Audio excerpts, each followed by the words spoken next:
de Integración Social en el Estado, Miguel Castro Reynoso. Muy buenos días, Miguel, ¿cómo estás? Buenos días, gracias por el espacio y platicar sobre esta semana del bienestar y bueno.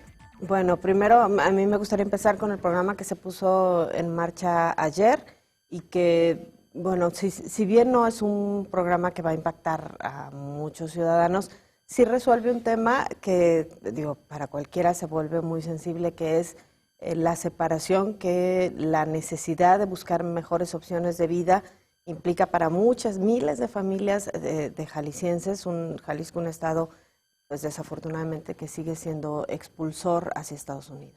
Hay más de 1.6 millones de jaliscienses que radican en diferentes ciudades de la Unión Americana. Algunas, no pocas, de esas familias tienen en la distancia y en la lejanía pues un problema que tiene que ver con su manera de vivir, con sus ilusiones, con sus sueños. Y para muestra creo que hay por lo menos 17 botones que el día de hoy podemos compartir y que algunos de ellos nos hablan de una sensación hasta de cuestiones que atribuyen a milagro, ¿no? Porque una de las señoras ayer nos platicaba, por ejemplo, que tiene más de 25 años sin ver a sus hijas. Son dos sus hijas que emigraron hace mucho tiempo. Finalmente ellas hicieron vida en Estados Unidos, están casadas, tienen familia. Y esta señora, si bien recibe el apoyo económico mes con mes de sus familiares, también es importante mencionar que tiene un cuarto de siglo que no las ha visto, que no tiene contacto estaremos con hablando, ellas. además de padres de migrantes ilegales, ¿no? Que son los que luego no pueden regresar a su tierra a visitar a su familia. Y que exactamente esa es la parte fundamental de este planteamiento. Cuando nosotros acudimos con el gobernador a Chicago hace algunos meses, uno de los temas que más nos comentaron los presidentes de clubes y responsables de federaciones es precisamente el hecho de que hay muchas personas que no tienen la documentación necesaria como para poder regresar a su país de origen y esto evidentemente complica mucho la posibilidad de ese contacto y ese vínculo familiar. Para los mexicanos la familia sigue siendo un valor muy importante que se debe aquilatar y es por ello que nos pusimos en contacto con el Consulado General de los Estados Unidos en Guadalajara.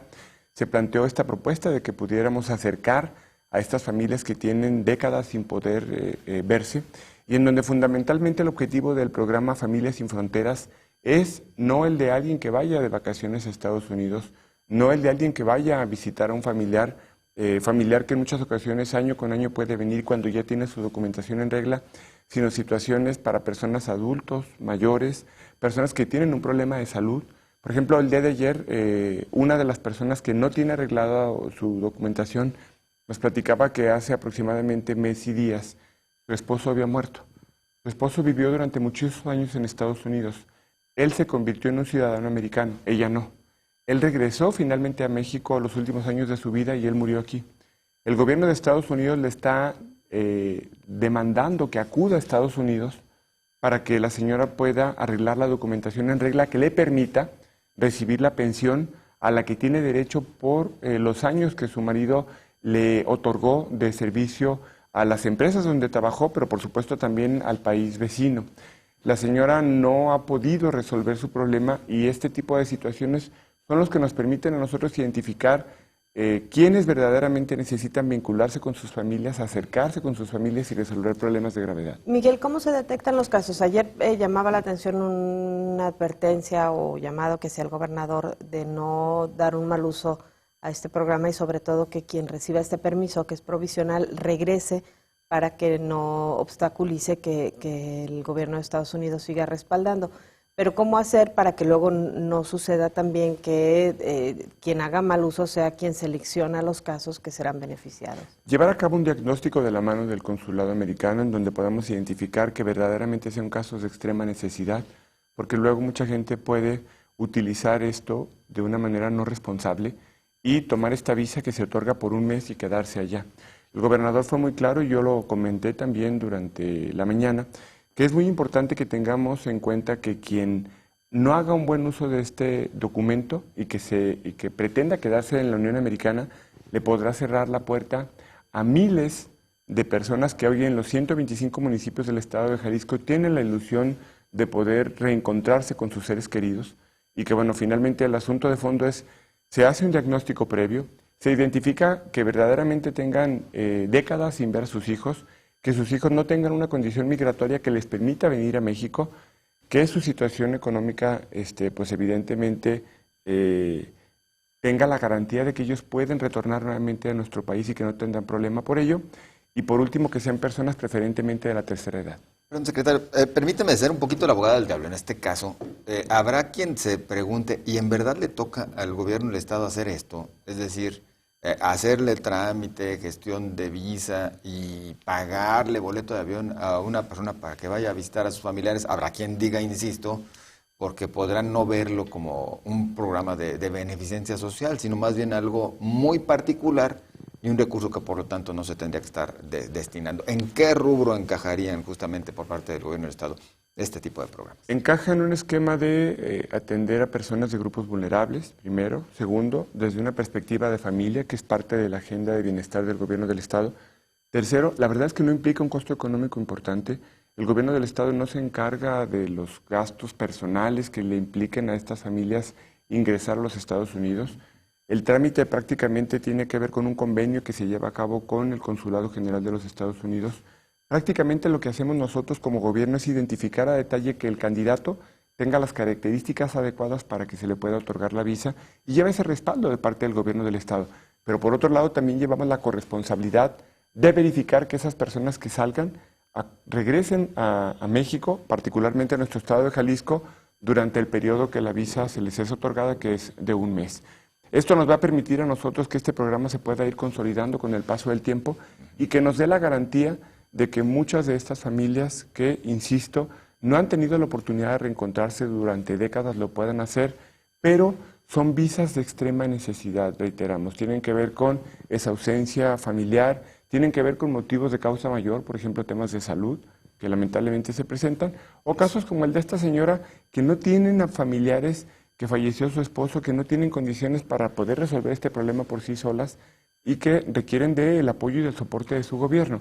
Además, esto va perfectamente bien vinculado a la creación del Instituto Jalisciense del Migrante y fue uno de los temas en la política rectora de la atención a la migración que nos han solicitado los presidentes de clubes y de federaciones de la Unión Americana. Miguel, ahora platícanos acerca de la Semana de Bienestar, qué es lo que se está trabajando y cuáles son los programas a los que se le está dando prioridad. Bueno, para nosotros es importante entender que el bienestar no es un decreto que se guarda en el cajón del escritorio de un gobierno, que la Secretaría de Desarrollo e Integración Social de manera transversal trabaja temas importantes y que esta ha sido una semana para poder compartir resultados, pero también retos hacia el futuro. Les comparto, por ejemplo, que en la modalidad del programa de Mujeres Jefas de Familia, que se atiende a más de 13,000 mujeres, estamos generando una variante denominada Retos Productivos, que lo que propone es que las mujeres se puedan empoderar y no dependan necesariamente siempre del recurso económico que el gobierno del Estado entrega. Hemos llevado a cabo retos productivos prácticamente en todo el Estado y en esta semana arrancamos con una modalidad que lo que pretende es acercar un programa muy exitoso que una de las universidades más importantes del mundo, MIT, acerca a mujeres emprendedoras. Estamos haciendo un pilotaje con 100 mujeres para que puedan llevar a cabo un programa que se le denomina los 24 pasos del emprendurismo y en donde durante 7 meses tendrán un proceso de capacitación para que puedan fortalecer sus pequeños proyectos de autogestión, autoempleo o de micronegocio. Por otro lado, seguimos atendiendo el tema de adultos mayores, el programa de mochilas con útiles escolares, el programa de atención al transporte público gratuito con la modalidad de transporte gratuito escolar para las diferentes regiones del Estado y para nosotros es también muy importante el que podamos nosotros identificar en este proceso de trabajo un esquema de auditorías sociales, una gestión de transparencia y por último y no menos importante el programa Vamos Juntos, que es una estrategia que lo que pretende es generarle cercanía al gobierno del Estado a través de las diferentes instancias de gobierno con un modelo de presupuesto participativo que prácticamente se acaba de votar este fin de semana en la zona norte, en donde hubo sin duda una importantísima votación por parte de habitantes de la región norte, una región que requiere mucho del apoyo del gobierno y por supuesto en donde los ciudadanos durante 3 meses a través de talleres han opinado qué les duele, han jerarquizado esa molestia, esa inquietud o esas demandas Y finalmente son los ciudadanos los que han puesto en un proceso de votación proyectos regionales, 9, y proyectos municipales, 45, que se acaban de votar. Miguel, a propósito de presupuestos participativos, tenemos participación del público. Dice David Guzmán, ¿por qué preguntó en el ejercicio con una electrónica en el norte que si querían agua, que si no es obligación de la autoridad? Por supuesto que es una responsabilidad de la autoridad, pero también es importante que podamos invertir a través de un modelo metodológico la manera en cómo el gobierno toma decisiones. Y es muy importante que podamos nosotros mismos identificar qué es lo que la gente nos pide. Yo quiero en esta pregunta dar una respuesta lo más oportuna posible. Todo lo que se presentó en las urnas electrónicas no fue una decisión unilateral del gobierno. No fuimos nosotros como gobierno los que dijimos que se iba a votar, sino fueron las propias comunidades indígenas, los propios habitantes de los diferentes municipios de la zona norte, los que al final determinaron cuáles eran los proyectos que se consideraban importantes para que finalmente la propia ciudadanía fuera los que lo pusiera a votación. Miguel, si nos permites, tenemos que hacer una pausa y regresamos para seguir platicando acerca de estos programas. Una pausa, volvemos.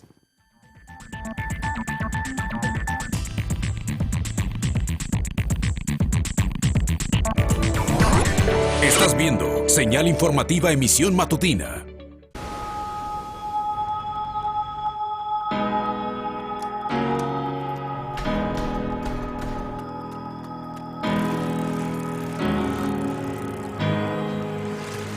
Soy fiel al compromiso. Siempre aprendiendo. Siempre esforzándome. Soy quien corre, pero no por mi vida. Soy un campo de fútbol, no un campo de batalla. Soy la madre, el padre. Soy 2 empleos.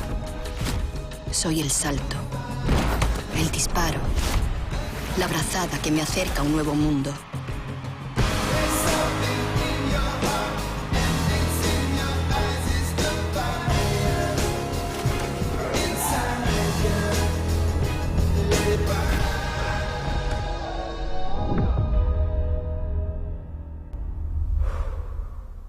No estoy sola.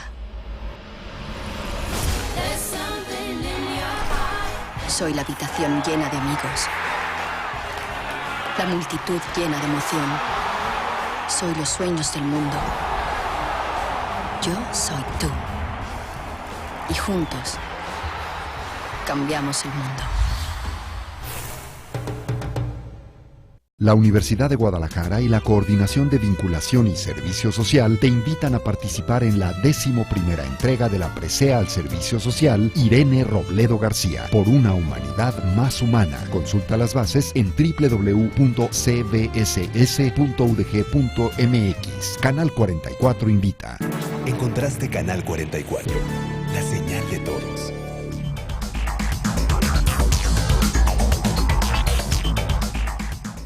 Estamos de regreso en Señal Informativa con el secretario de Desarrollo e Integración Social, Miguel Castro. Miguel, ¿ya tienen algunos datos de que arroja esta consulta a la población sobre cuáles son los proyectos que quieren que se impulsen?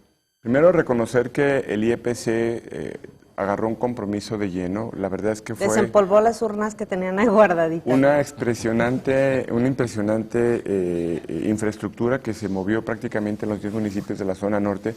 70 urnas electrónicas distribuidas en 25 puntos y en donde finalmente fueron más de 13,000 las personas que acudieron a votar. Este es un dato que no habíamos compartido todavía. Seguramente el día de mañana estaremos informando acerca de los resultados en términos generales. Pero fueron, tengo entendido, más de 13,000 las personas que acudieron a votar durante este fin de semana pasado. Una parte importante de esa votación fue de las comunidades indígenas que acudieron a opinar sobre los temas más sensibles. Y bueno, finalmente creo que es importante que no perdamos de vista que son 120 millones de pesos los recursos que se van a otorgar en esta zona, que es recurso público, que este recurso público finalmente quien lo ha determinado han sido los mismos ciudadanos de la región, en donde preponderantemente los temas han sido agua potable, en mucho, temas de infraestructura educativa también han sido muy importantes. Hay un tema fundamental que para el gobierno ha sido muy interesante, que la propia población es la que nos lo compartió, y es el tema del manejo integral de los residuos sólidos. Ninguno de los municipios tenía un plan de manejo integral y esto fue parte de lo que se puso a la consideración de la votación. Habrá que finalmente el día de mañana compartir qué fue lo que la gente opinó con respecto a estos proyectos, pero sin duda alguna fue muy importante ver el sábado pasado cómo, por ejemplo, niños de 12 años de edad en adelante, nos tocó observarlos votar y ninguno votaba igual. Todos tomaban decisiones diferentes en cuanto al ejercicio de su voto. Y bueno, al final del camino creo que lo que es importante es entender que esta es una zona muy marginada y que finalmente durante los últimos años tanto el gobierno federal como el gobierno del estado han hecho un esfuerzo muy importante en términos de infraestructura. Me tocó acudir a San Andrés Coamiata y es impresionante ver cómo hay una gran cantidad de fincas nuevas, que algunas ya están terminadas, otras en proceso, y que en mucho, gracias a esta cruzada nacional contra el hambre, sí ha cambiado un poco el rostro de esta comunidad, pero finalmente podemos reconocer que hay mucho trabajo por delante en esta región y que sin duda alguna los accesos todavía son un tema complejo de abordar. Secretario, yo quiero hacer un poquito de paréntesis justamente en este tema para aprovechar y preguntar. Bueno, sí, bastantes programas, nos comentas acerca de la Semana del Bienestar, las acciones que habrán de emprenderse gracias al presupuesto participativo en la zona norte, ya hemos referido al programa Familias Sin Fronteras y demás, pero ¿de qué manera realmente se verá impactado este tipo de programas con los recortes que no nada más ya se hicieron patentes durante este año, sino que se amenaza continuarán para el año próximo, recortes por parte del gobierno federal en los presupuestos? El gobierno federal y el gobierno del estado han sido muy cuidadosos y han blindado el recurso presupuestal para el tema social. Sin duda creo que es uno de los temas más importantes, el combate a la pobreza y la desigualdad, que estamos totalmente conscientes que el que haya resultados positivos en Jalisco en los últimos años, por lo menos hasta la medición del 2014, ha dependido de que ha habido un gobierno con sensibilidad para atender este tema, pero también ha dependido mucho de la migración, que ha enviado cifras muy interesantes. Se acaba de hablar de una cifra récord de remesas que han llegado a nuestro país. Solamente Jalisco recibió el año pasado 2.200 millones de dólares en remesas. La generación de empleos formales en el campo, en donde Jalisco a nivel nacional es líder, ha sido también otro elemento importante. Esas cifras nos las ha compartido el secretario de Desarrollo Rural, como el campo jalisciense, a diferencia de otros campos o de otros estados, ya el empresario se preocupa más por darle seguridad social a sus trabajadores, que es un derecho del trabajador, pero finalmente en muchas entidades este ha sido un tema muy complejo. Y bueno, por supuesto el tema del blindaje en los programas sociales, y yo les debo decir un dato que puede ser polémico, pero finalmente estoy totalmente convencido de ello. Hay un cierto nivel de asistencialismo que todavía es necesario en la contribución de muchas familias que hoy viven en una condición de alta vulnerabilidad. El tema de fondo no es la cantidad de recursos económicos que el gobierno del estado entrega en programas sociales. El tema de fondo es que nuestra chamba y es nuestra responsabilidad el que tengamos un proceso de auditorías permanentes, de contralorías sociales. Por ello, hemos trabajado fuertemente en convenios con el ITEI y acabamos hace muy poco tiempo de firmar un convenio con la Contraloría del Gobierno del Estado, en donde lo que planteamos es que los programas sociales lleguen a quien verdaderamente lo necesita, porque en muchas ocasiones estos programas, cuando no los cuidamos a detalle, cuando no estamos vigilando permanentemente el manejo del programa, pueden no necesariamente llegar a quien deben. Tenemos en este momento 98 comedores comunitarios y nuestra mayor preocupación es que esos comedores sean administrados por gente que es beneficiaria de los programas, que tengan huertos para poder de ahí mismo generar actividad productiva para los mismos beneficiarios, pero también bajar el costo económico de la administración de los mismos y que podamos atender el tema del rezago alimentario. Creo que estos programas serán cuidados para el próximo proceso, para el año 2017. Estamos a punto de enviar ya nuestra propuesta para que seguramente en el Congreso del Estado los últimos 3 meses de este año se debata, se analice y finalmente se tome la decisión de aprobar el presupuesto.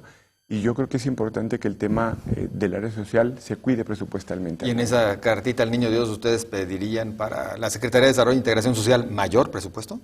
Es que creo que no se pide para la Secretaría, se pide para que los programas sociales se cuiden. Y bueno, también estamos ofertando ser escrupulosos en el manejo de los programas sociales y que tengamos sumo cuidado en el manejo de los mismos. Creo que al final del camino debemos de entender algo. Nosotros somos servidores públicos, somos empleados de la población y el recurso que se maneja es un recurso público, no es recurso del gobierno del Estado. Es un tema que tiene que ver con derechos sociales. Entendemos el estado de bienestar como un asunto en el que creemos firmemente, pero también entendemos que tiene que cambiar totalmente el modelo y la forma en cómo esto se maneja. Y bueno, no estamos verbalizando una idea, finalmente es un asunto de fondo en el que estamos trabajando y en el que creo que poco a poco hemos ido avanzando hacia un nivel de transparencia y rendición de cuentas mayor. Año preelectoral, difícil que en el Congreso, autoricen así de fácil algún ajuste a la alza en los presupuestos para asistencia, ¿no? Yo creo que en el planteamiento de la demanda de recursos también está la parte que el Congreso del Estado seguramente estará trabajando, y es como entre todos blindamos que estos programas sociales no sean un apetito de carácter electoral para nadie. Y creo que esto nos corresponde a los 3 niveles de gobierno, al gobierno federal, al gobierno del Estado, pero también le compete a los temas municipales. Y bueno, sin duda alguna, nosotros hemos hecho una reiterada invitación a los gobiernos municipales, primero, de transparentar los programas y sus beneficiarios, nombres y apellidos, y la otra es que no dupliquemos los esfuerzos para que esto nos permita que los programas que de los 3 niveles de gobierno se llevan a cabo puedan llegar a un mayor número de beneficiarios, y que cuando estos no son universales, lleguen a quienes más lo necesitan y quienes en muchas ocasiones lamentablemente no son quienes más los piden. Miguel, y sobre el tema de la medición de la pobreza que causó tanta polémica y que obligó a integrar una mesa para su revisión, hay algunos expertos que señalan que esto podría tener un impacto en la asignación de recursos justamente para programas sociales. Si hay menos pobres, pues necesitamos menos recursos para abatir la pobreza, que ha sido uno de los ejes tanto el gobierno federal como en el estatal. Y la otra parte es que también seguramente dificultará medir esta suspensión del informe de Coneval, dificultará medir cómo vamos justamente en la repercusión que han tenido los programas sociales, ¿no? Afortunadamente, en los últimos años, los gobiernos han contado con instrumentos y herramientas de valor para poder tomar decisiones con políticas públicas destinadas a atender con acupuntura la política social. Para nosotros, INEGI y por supuesto Coneval son 2 instituciones que tienen un gran valor y que han contribuido con información muy importante para la toma de decisiones. Para nosotros también no fue muy agradable el hecho de ver una disputa. Porque en el plan de desarrollo, en todos los instrumentos de planeación estatales, justamente son los números que se utilizan, ¿no? Es correcto, y bueno, lo que debo decir es que finalmente celebramos que entre las 2 instituciones hayan instalado una mesa de trabajo para poder revisar todo esto que se ha venido trabajando, que podamos tener información comparable y que esto nos permita que la extrapolación o la retropolación, como le llaman, es decir, medir en condiciones constantes el tema de la pobreza o la desigualdad o el tema del ingreso, que es sin duda un tema fundamental, sean herramientas útiles para la toma de decisiones de los próximos años. Por el otro lado, también es importante mencionar que las condiciones del país hoy no son diferentes a las que fueron hace tiempo. Entiendo que es una forma diferente de haber tomado una fotografía y bueno, entiendo que se tendrán que poner de acuerdo en esta mesa de trabajo. ¿Pero les impactará en la asignación de recursos? Yo espero que finalmente la determinación se tome en base a los elementos de información previos que tenían, en donde había un acuerdo entre INEGI y Coneval. Y por último, puntualizar algo muy importante.